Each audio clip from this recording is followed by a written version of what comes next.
the Ofcom research here in the UK shows that YouTube's main website remains the most popular website for kids, all the way down the age group. So we know, and YouTube knows, that kids of all ages are on there. And crucially, they're not logging in because technically you have to be 13 to create an account to use the YouTube main site. So kids just don't create an account and use it without being logged in. And our researchers did all sorts of clever things by sort of simulating child user account, but they found that one particularly worrying aspect was that on a totally standard cartoon or video, so think Peppa Pig or Pip and Posy videos or Barbie videos, very mainstream things, clearly targeted at very young children, and completely sort of, out in the open and sanctioned by YouTube.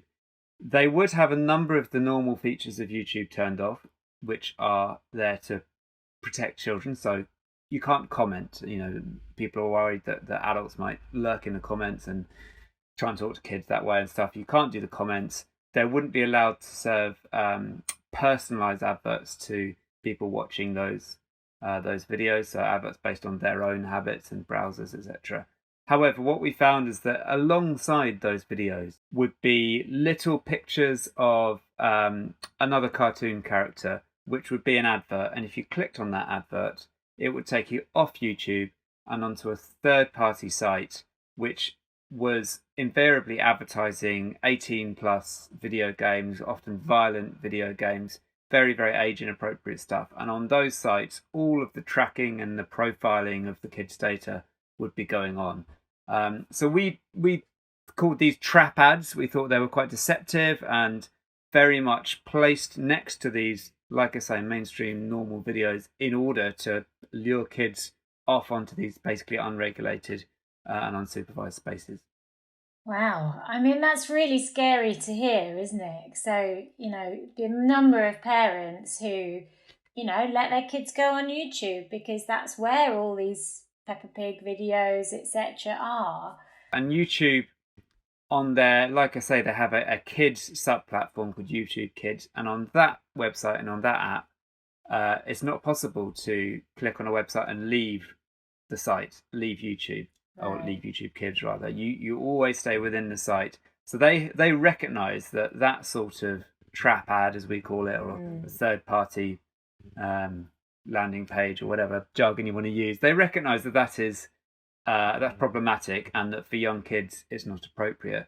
So there's every reason that they should apply the same rules on YouTube's main site. Now the problem is that they maintain this completely farcical line that YouTube itself is not for kids. It's, you have to be 13 to use it, when everybody knows, themselves included, that millions of children under that age are using it. And our research also found that although they don't publicly admit this, they are very much doing some sort of age verification process behind the scenes, because when you simulate a young child's viewing activity, if you then go and try and watch something which is more adult in content, things will pop up saying, we're not clear that you're under 18, so please enter some ID details to prove that you're 18. So clearly behind the scenes, YouTube is making estimations as to people's age. So why it couldn't do that on all videos which are marked as made for kids, which these videos were, the Peppa Pig videos, etc., and couldn't say, oh look, anyone who's likely to be watching this video is almost certainly going to be a kid, so we'll just turn it all off. They could easily do that. And this is just another example of why we just can't trust the big tech platforms to police themselves. And That's right.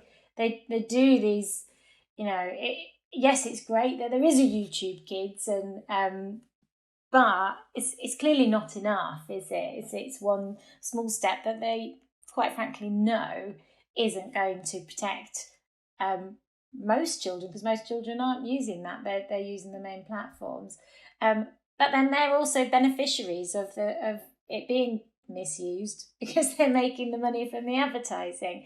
So what do we need, Ollie? What is there legislation that could be brought in? What could some of the solutions be?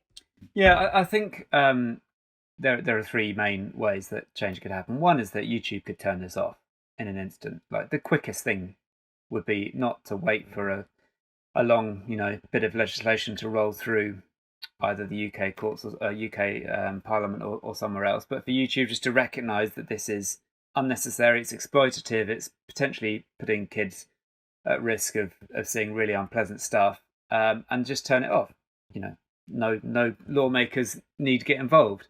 The slower version is there are existing bits of legislation rolling through the UK Parliament, but that could very much and should be expanded to include what we call paid for advertising, and to regulate it much more tightly. And there's one particular process going on at the moment where the government says it wants to look at how all of online advertising is regulated. And what we at Global Action Plan are saying is this is a really clear example of how antiquated and out of its depth the existing advertising regulation regime is, because really it still operates in a world of billboards and newspaper ads and adverts on telly. And we submitted evidence, a Global Action Plan, of exactly this stuff going on to this inquiry, saying, well, look, where does this fall? Which regulation does this fall under? There is no regulation that says these trap ads are not permitted. So the regulators need to catch up, but really the platforms need to just take responsibility straight away and turn it off, because they do elsewhere, and they can.